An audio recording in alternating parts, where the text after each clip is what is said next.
Hi, welcome back for the second lesson for Chapter 7 of Roll of Thunder, Hear My Cry.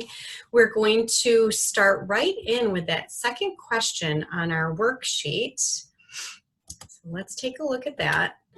We started to get into it right at the end of the last chapter. So question 2 asks you to retell Mr. Morrison's family story and explain the concept of breeded stock.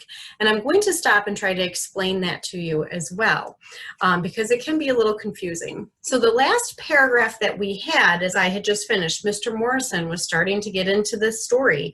He's talking about Christmas of 76. That would be 1876. And then he's starting to get into some of the story of his family. So we are on page 148 in our book. If you would please get yours out and follow along with me. That night they come. I can remember just as good. It was cold. So cold we had to huddle all against each other, just trying to keep warm. And two boys, about 18 or 19, I reckon, come knocking on my daddy's door. They were scared, clean out of their heads with fright. They'd just come back from Shreveport. Some white woman done accused them of molesting her, and they didn't know where to run. So they come up to my daddy's because he had a good head, and he was big, bigger than me. He was strong too. So strong he could break a man's leg easy as if he was snapping a twig. I see him do it that night. And the white folks was scared of him. But my daddy didn't hardly have time to finish hearing them boys' story when them devilish nightmen swept down. Nightmen? I echoed in a shrill, dry whisper. Stacy, sitting beside me on the floor, stiffened.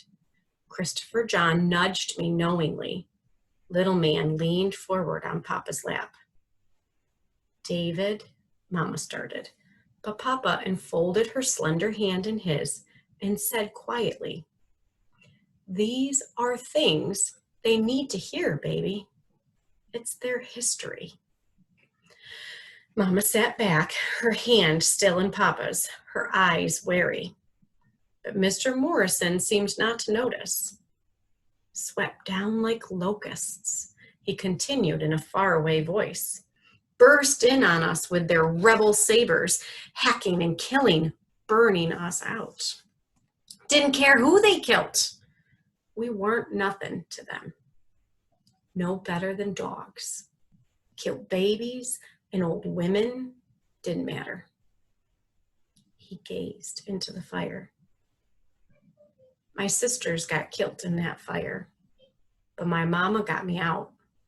His voice faded, and he touched the scars on his neck.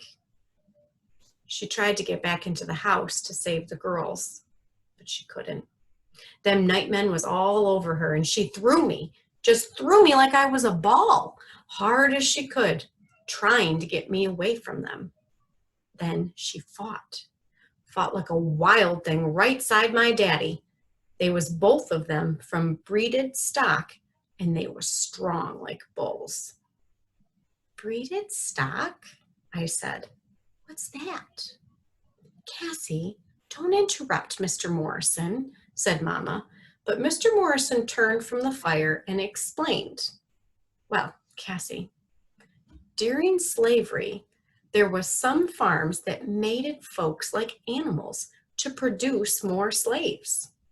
Breeding slaves brought a lot of money for them slave owners, especially after the government said they couldn't bring no more slaves from Africa. And they produced all kinds of slaves to sell on the block. And folks with enough money, white men and even free black men, could buy exactly what they wanted.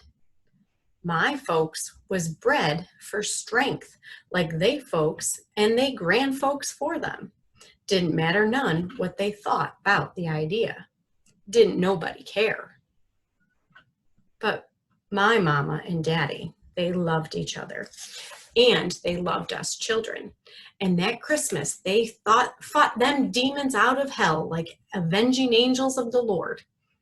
He turned back toward the fire and grew very quiet. Then he raised his head and looked at us. They died that night. Them nightmen killed them. Some folks tell me I can't remember what happened that Christmas. I weren't hardly 6 years old, but I remembers all right. I makes myself remember. He grew silent again, and no one spoke. Big Ma poked absently at the red-eyed logs with the poker, but no one else stirred. Finally, Mr. Morrison stood, wished us a good night, and left. Uncle Hammer stood also. Guess I'll turn in too. It's near 1 o'clock. Wait a while, Hammer, said Big Ma. Now you and David both home. I gotta talk to y'all about the land. So we're gonna pause right there. I want you to go back to your worksheet and let's take a look at the question. This one's a little bit trickier to be able to fill the information in. So retell is like summarizing. So it's not necessarily set up just like a ACE answer, but I do want you to start out with the topic sentence about Mr. Morrison's story. You might want to introduce the idea that he is remembering a very impactful Christmas. The night there was a Christmas that his parents died. His whole family was attacked. So introduce the story. Make sure that you transition through the details. You might have multiple sentences in some of these boxes so that you can explain exactly what happened. What is he sharing with us about the family story? And then at the end of that story, you should be including this concept, the idea of breeded stock, because he talks about both his papa and his mama being extremely strong, and the fact that they do their best to fight off the people that are attacking them. So I want you to think about, some of you guys are farmers, or you grew up on farms or near farms. So when you breed, you are taking two animals, right, that you would mate, and sometimes you can do that to raise a particular type of stock. And in this case, they did this with people. They did that with slaves. So his parents in particular were very strong because they were breeded from other people who were also very strong and continued on that tradition. Not tradition, but you know what I mean there. So make sure you explain that idea that, and that wasn't his parents weren't, they were actually chose to marry after slavery, but they were products of breeded stock. So that's where we're coming from. And then generations before that as well, products of that breeded stock. Take a moment, please. Pause right now so that you can answer this question. And then when you come back, we're going to take a look at question 3 before we continue to read.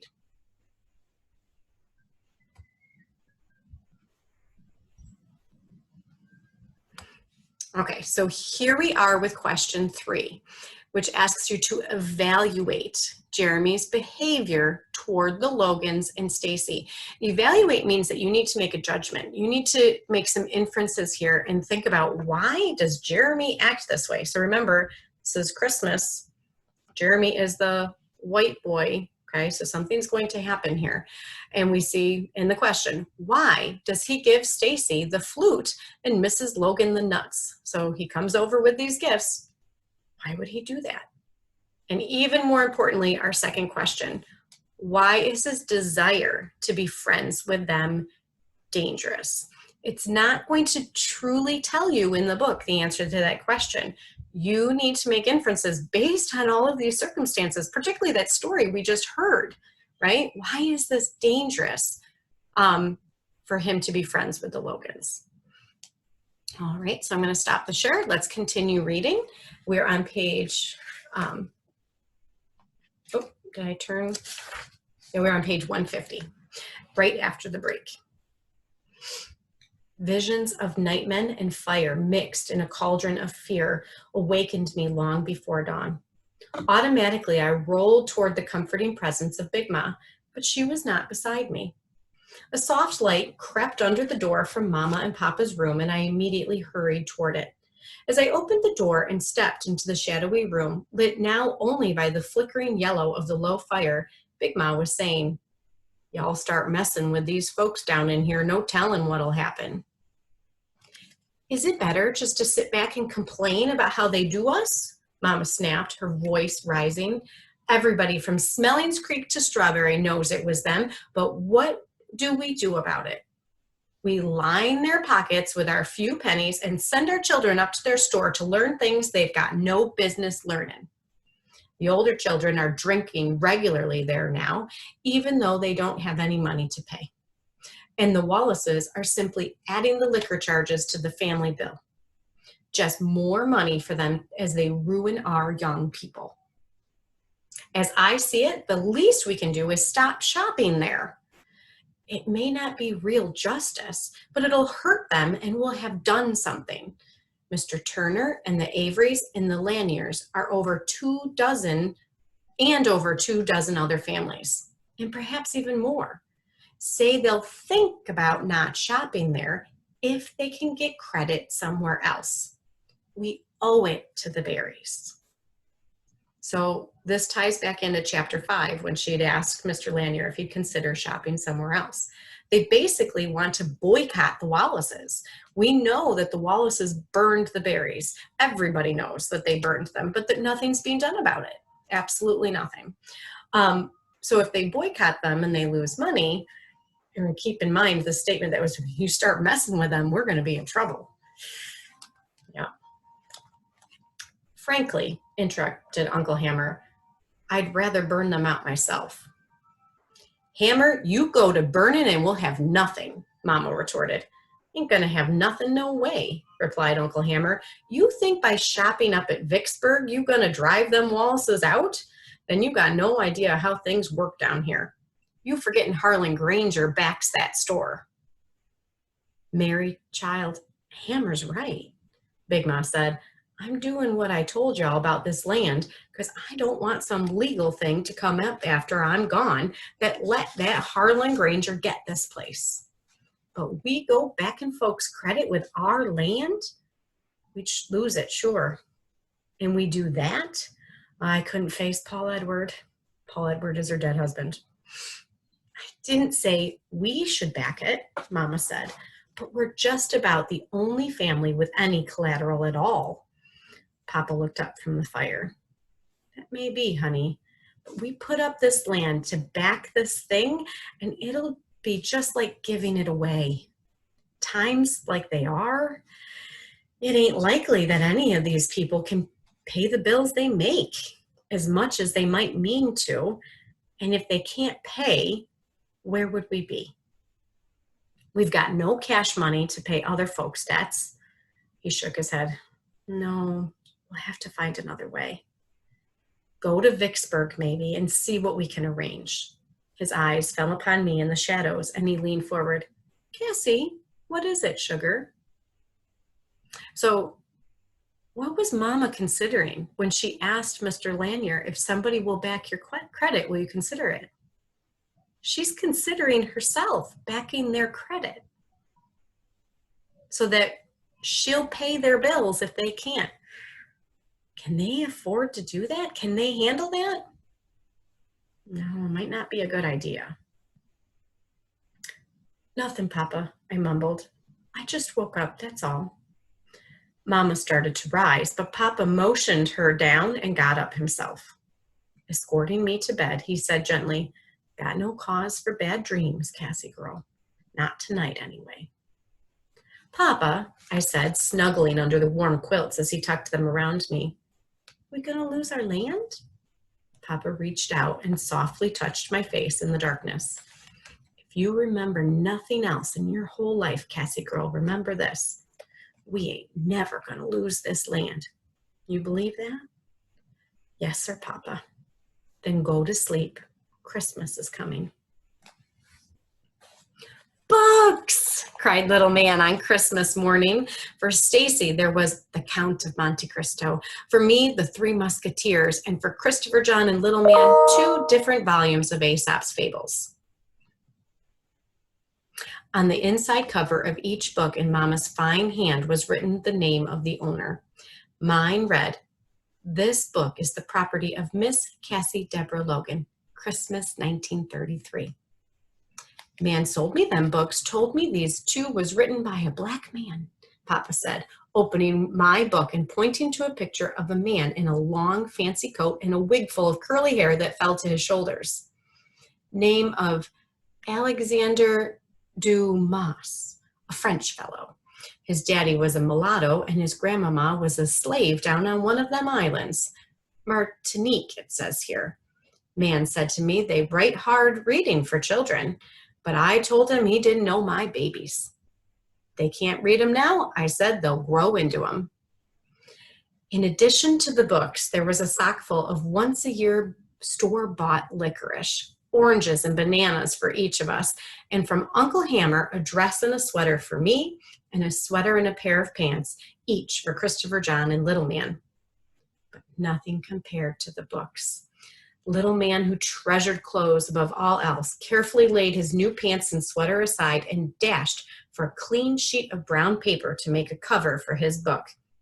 And throughout the day, as he lay upon the deerskin rug, looking at the bright, shining pictures of faraway places, turning each page as if it were gold, he would suddenly squint down at his hands, glance at the page he had just turned, then dash into the kitchen to wash again, just to make sure. After the church services, the Averys returned home with us for Christmas dinner. All 8 of the Avery children, including the 4 preschoolers, crowded into the kitchen with the boys and me, smelling the delicious aromas and awaiting the call to eat. But only the eldest girls, who were helping Mama, Big Ma, and Mrs. Avery prepare the finishing touches to the meal, were allowed to remain. The rest of us were continuously being shooed out by Big Ma. Finally, the announcement we were all waiting for was made, and we were allowed to begin the Christmas feast.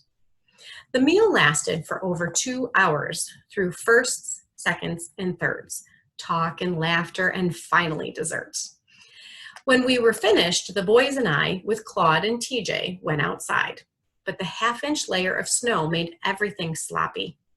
So we soon went back in and joined the adults by the fire. Shortly afterward, there was a timid knock on the front door.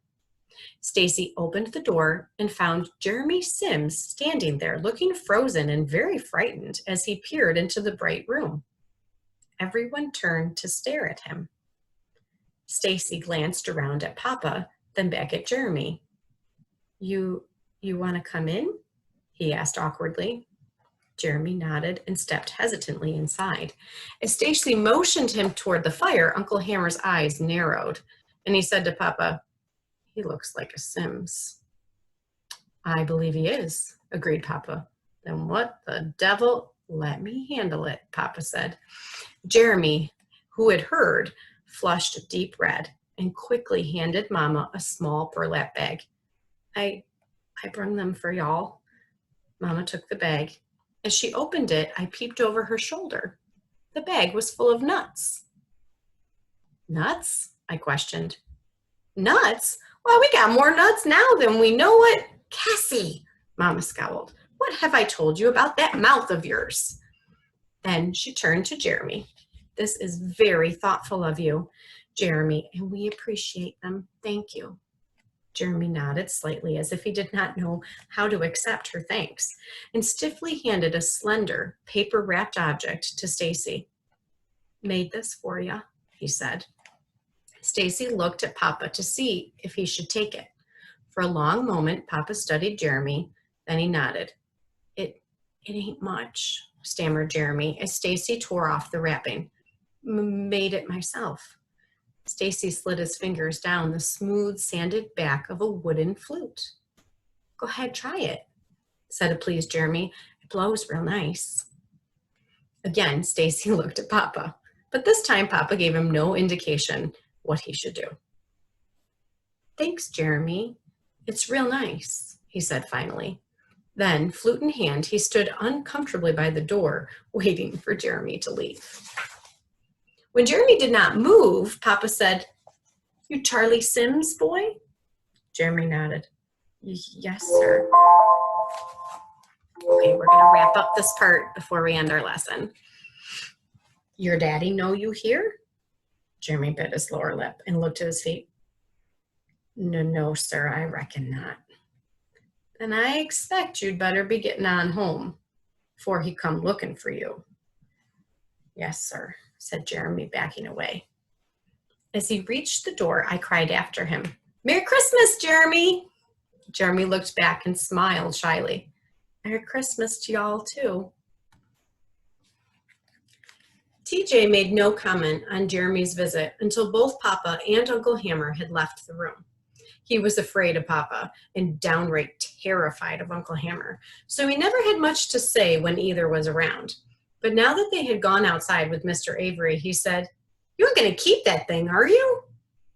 Stacy looked malevolently at TJ, and I knew that he was thinking of the coat. Yeah, I'm going to keep it. Why? TJ shrugged. Nothing, except I sure won't want no whistle some old white boy been blowing on. I watched Stacy closely to see if he was going to allow himself to be goaded by TJ. He was not. Aw, stuff it, TJ, he ordered. Aw, man, don't get me wrong, said TJ quickly. You want to keep the old thing, it's up to you. But for me, somebody give me something, I want it to be something fine, like that pretty little pearl-handled pistol. When the Averys had left, Stacy asked, Papa, how come Jeremy give me this flute? I mean, I didn't give him nothing. Maybe you did give him something, said Papa, lighting his pipe. No, sir, Papa, I ain't never give him nothing. Not even your friendship? Well, not really. I mean, he's a crazy kid and he likes to walk to school with us, but you like him? Stacy frowned, thinking, I told him I didn't want him walking with us, but he keeps on anyway, and the white kids laugh at him 'cause he do, but he don't seem to let it bother him none. I suppose I like him all right. Is that wrong? No, Papa said carefully. That ain't wrong. Actually, he's much easier to get along with than TJ. Stacy went on, and I suppose if I let him, he could be a better friend than TJ. Papa took the pipe from his mouth, rubbed his mustache, and spoke quietly. Far as I'm concerned, friendship between black and white don't mean that much, because it usually ain't on an equal basis. Right now, you and Jeremy might get along fine, but in a few years, he'll think of himself as a man, but you'll probably still be a boy to him. And if he feels that way, he'll turn on you in a minute. But Papa, I don't think Jeremy'd be that way. Papa's eyes narrowed and his resemblance to Uncle Hammer increased. We Logans don't have much to do with white folks. You know why? Because white folks mean trouble. You see blacks hanging around with whites, they're headed for trouble. Maybe one day whites and blacks can be real friends. But right now, the country ain't built that way. Now, you could be right about Jeremy making a much finer friend than TJ ever will be. The trouble is, down here in Mississippi, it costs too much to find out. So I think you'd better not try. Stacy looked full into Papa's face and read his meaning. On the way to bed, I stopped by the boys' room to retrieve an orange Christopher John had swiped from my stocking and spied Stacy fingering the flute. As I stood in the doorway, he lingered over it, then carefully rewrapping it, placed it in his box of treasured things. I never saw the flute again. That's a good spot to stop and then go back to your question. I initially had stopped recording earlier. I'm going to put the video kind of together, so I'm not going to reference in my answer this information with the conversation between Papa, but I came back to include that because I think it's very important that you have that information about what Papa tells Stacy, and try to include that information in your answer. I want you, before you go on to lesson 3, to take some time to answer question 3. So one more time, we're going back to that worksheet. We'll talk about it for just a second. So evaluate, determine, why does Jeremy do this? Why is he like this? None of the other white children are like that. Think about his sister, Lily and Jean. Would she ever come over and give a Christmas present? Think about how his father behaved towards their family. Okay, but why is Jeremy different? Why does he give them these presents? Why do you think? These are your inferences. It doesn't tell us. And then the fact that he wants to be friends with them, that is very clear, but why is that dangerous? Not only for Jeremy, but mostly for the Logans. Why is that particular relationship dangerous? And not just the fact that he is a white child, but the family that he belongs to as well. All right, so make sure you answer question 3, and then when you are ready for lesson 3, you can move on.